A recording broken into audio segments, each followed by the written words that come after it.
Gen Z gitu ya, itu sering mengeluhkan gitu.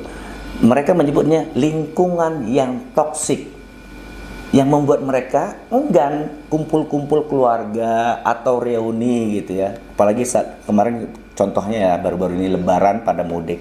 Itu generasi-generasi sekarang tuh enggan hadir di acara-acara tersebut. Karena apa? Karena sebel ditanya kapan nikah, kapan wisuda, sekarang kerja di mana gitu.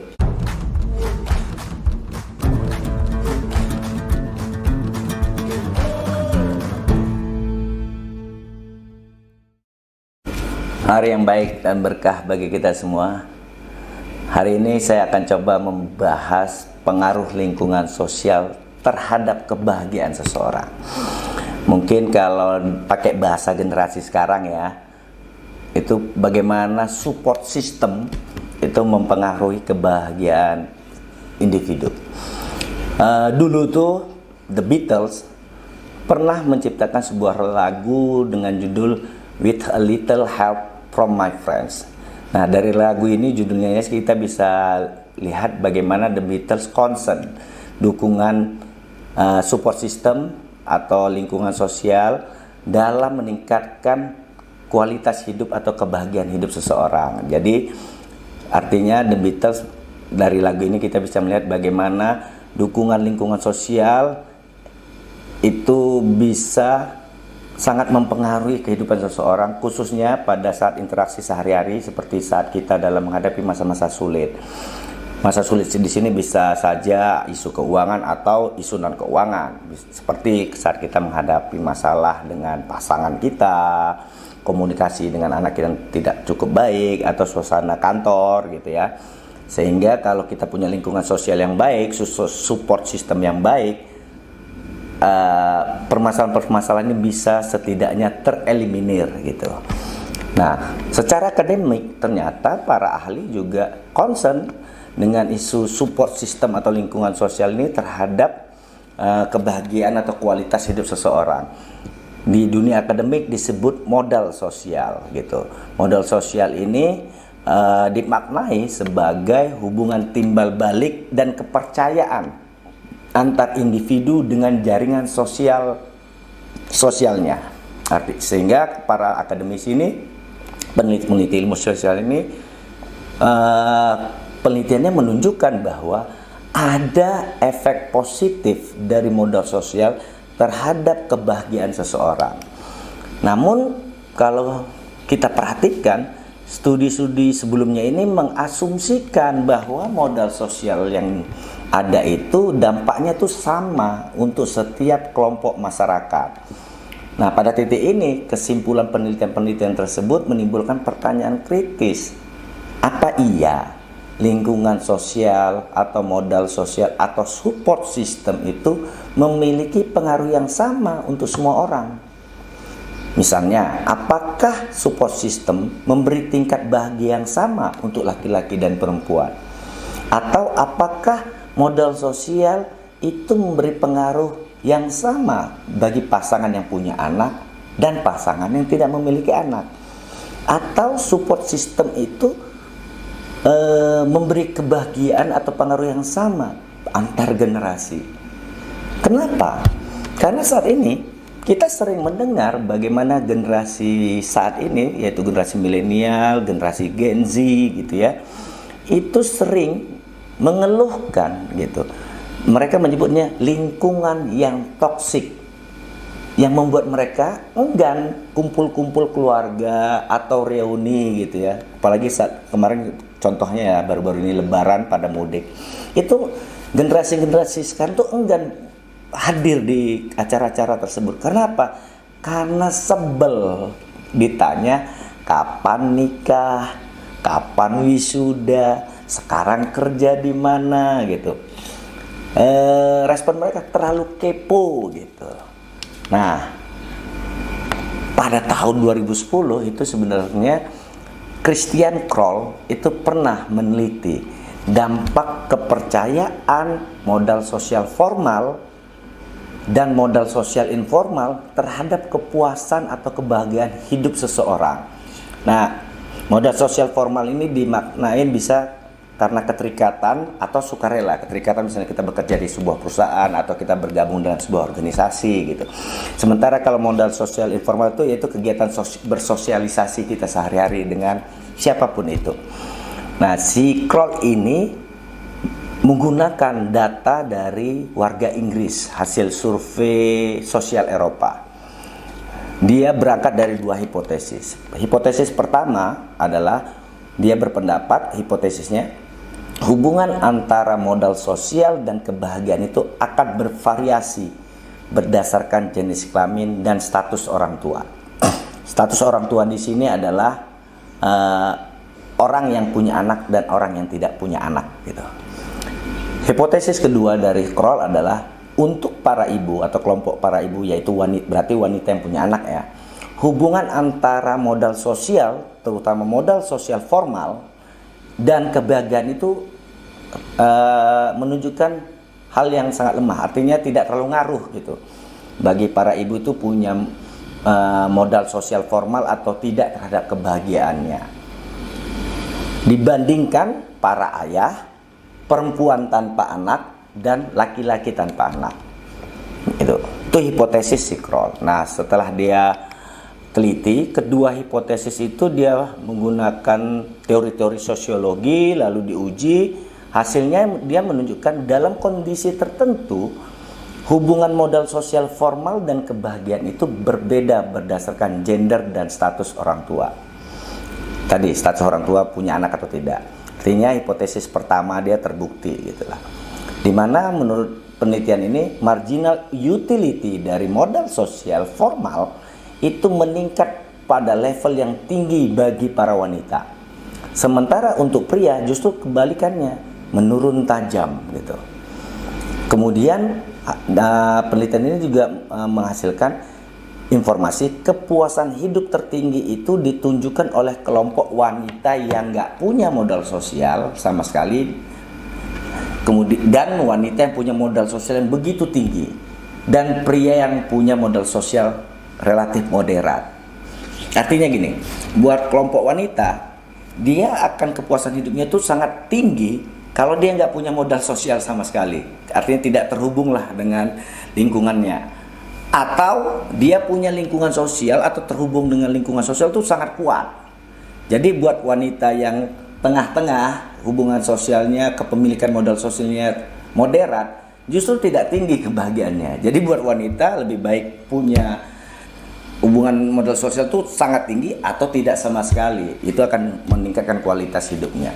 Sementara kalau buat pria, kepuasan tertinggi itu justru kalau dia punya modal sosial, keterikatan sosialnya itu sedang-sedang saja, tidak terlalu kuat gitu.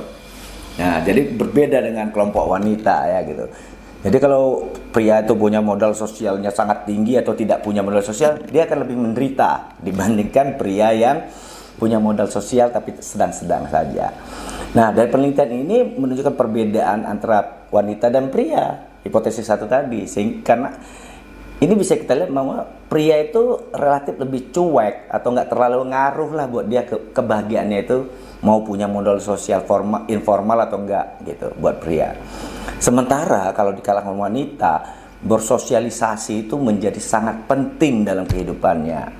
Mungkin hal ini yang bisa menjelaskan mengapa di tengah-tengah masyarakat muncul ada kelompok-kelompok sosialita, arisan ibu-ibu gitu. Jarang lah kita lihat ya ada geng cowok gitu ya yang buat arisan gitu. Itu yang penelitian Kroll. Temuan lainnya dari si Kroll ini adalah untuk modal sosial formal itu lebih membahagiakan bagi orang yang tidak punya anak dibandingkan bagi orang yang punya anak. Hal ini bisa ditemukan pada kelompok wanita yang justru menguatkan penelitian sebelumnya ini. Karena wanita itu lebih senang berkumpul dengan teman-temannya, bersosialisasi. Dampaknya apa? Sehingga bagi wanita yang punya anak, karena kesempatannya untuk bersosialisasi itu kurang, sehingga dia kurang tertarik bersosialisasi. Artinya waktunya sudah habis, banyak waktunya tersita mengurus rumah tangga, suami, anak-anak gitu. Jadi temuan Crowley ini menegaskan ya, kondisi mungkin di kota-kota besar di Indonesia relatif sama ya menurut saya ya. Modal sosial formal itu lebih membahagiakan buat orang yang nggak punya anak. Modal sosial formal itu tadi keterikatan dengan organisasi, perusahaan, atau bekerja gitu ya, atau aktif di berbagai lembaga-lembaga gitu. Nah, itu akan lebih membahagiakan bagi orang yang tidak punya anak, karena dia tidak harus memilih lah gitu. Kalau dia punya anak kan dia harus memilih, aduh kalau dia terlalu lembur ini, sementara anak di rumah membutuhkan ini perhatian. Nah, kondisi inilah yang akan mempengaruhinya menurut si Kroll. Sehingga saya bisa coba ya menarik 4 informasi penting dari penelitian Kroll ini. Pertama, ternyata tingkat modal sosial yang dimiliki antara pria dan wanita atau antar jenis kelamin itu relatif sama. Meskipun perempuan, kelompok wanita itu memiliki modal sosial formal yang jauh lebih besar ternyata dibandingkan kelompok pria. Informasi kedua yang penting menurut saya adalah membandingkan antara orang tua yang punya anak dan yang tidak punya anak, itu terlihat sekali bahwa tingkat sosialisasinya itu sangat tinggi dari kelompok yang tidak punya anak dibanding yang punya anak. Jadi kalau dibandingkan antar dua kelompok orang tua yang punya dan tidak punya anak, tingkat sosialisasi yang punya anak ini lebih rendah dibanding yang tidak punya anak. Mungkin tadi karena trade off waktu yang dimiliki atau constraint waktu yang dia miliki. Namun yang menariknya, meskipun tingkat sosialisasinya rendah, tapi kelompok orang tua yang punya anak ini punya keterikatan sosial itu lebih tinggi dibandingkan orang yang tidak punya anak gitu. Nah, ini hasil penelitian Kroll yang perlu kita cermati sehingga kita lebih memahami kondisi di masyarakat. Yang ketiga, informasi pentingnya adalah kepuasan hidup itu paling tinggi ditunjukkan oleh kelompok wanita yang nggak punya anak, dan kepuasan hidup paling rendah itu ditunjukkan oleh kelompok pria yang nggak punya anak. Menarik ini. Jadi hasil penelitian Kroll ini menunjukkan bahwa dari berbagai kelompok masyarakat itu, kepuasan hidup tertinggi itu terlihat pada kelompok wanita yang nggak punya anak, dan kepuasan hidup paling rendah itu ditunjukkan oleh kelompok pria yang nggak punya anak. Informasi terakhir yang penting menurut saya dari penelitian Kroll ini adalah, terlepas nih dari para ibu, artinya wanita yang punya anak ya, kalau disebut ibu ya, terlepas dari bahwa para ibu ini punya beban pekerjaan sukarela yang paling tinggi di antara setiap kelompok masyarakat.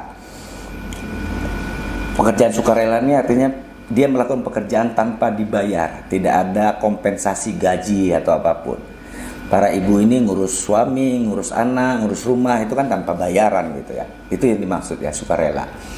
Nah, meski para ibu ini punya beban pekerjaan sukarela yang tinggi, tapi mereka ini punya tingkat keterkaitan di masyarakat yang paling besar dari kelompok lainnya, baik wanita yang tidak punya anak, baik dibandingkan dengan para ayah, para pria yang tidak punya anak. Justru para ibu yang punya anak ini beban pekerjaannya tinggi, tapi tingkat keterlibatannya di masyarakat justru paling besar. Itu menurut saya menarik dari penelitian Kroll ini. Sehingga kalau secara akademis ya, penelitian Kroll ini bisa kita tarik kesimpulan bahwa fungsi utilitas itu bervariasi antara individu dan masyarakat. Kenapa? Karena manusia itu memiliki selera yang berbeda, dan setiap individu pun sadar kalau dirinya sendiri itu juga akan berbeda kondisinya, keadaannya tergantung situasi dan kondisi yang sedang dihadapi gitu. Jadi setiap individu, antar individu udah berbeda. Kemudian masyarakat juga berbeda. Nah, untuk seorang individu pun dia akan berbeda. Pagi, siang, sore itu akan berbeda, apalagi dibandingkan hari esok atau minggu esok atau bulan dan tahun depan. Kenapa? Situasi dan kondisi yang dia hadapin pada setiap saat itu juga berbeda. Itu mempengaruhinya. Dan itu disadari oleh setiap individu. Sehingga pertanyaan kapan nikah, kapan wisuda gitu ya, kemudian kerja di mana, itu bisa mendapat respon yang berbeda. Tergantung siapa yang mengajukan pertanyaan tersebut, kepada siapa pertanyaan tersebut diberikan, dan dalam suasana seperti apa pertanyaan itu muncul. Tapi itu berdasarkan penelitian terhadap warga Inggris ya. Sekarang pertanyaannya, bagaimana menurut Anda terhadap warga Indonesia, netizen plus 62? Silakan komen ya untuk membantu saya melengkapi pemahaman saya. Sampai jumpa.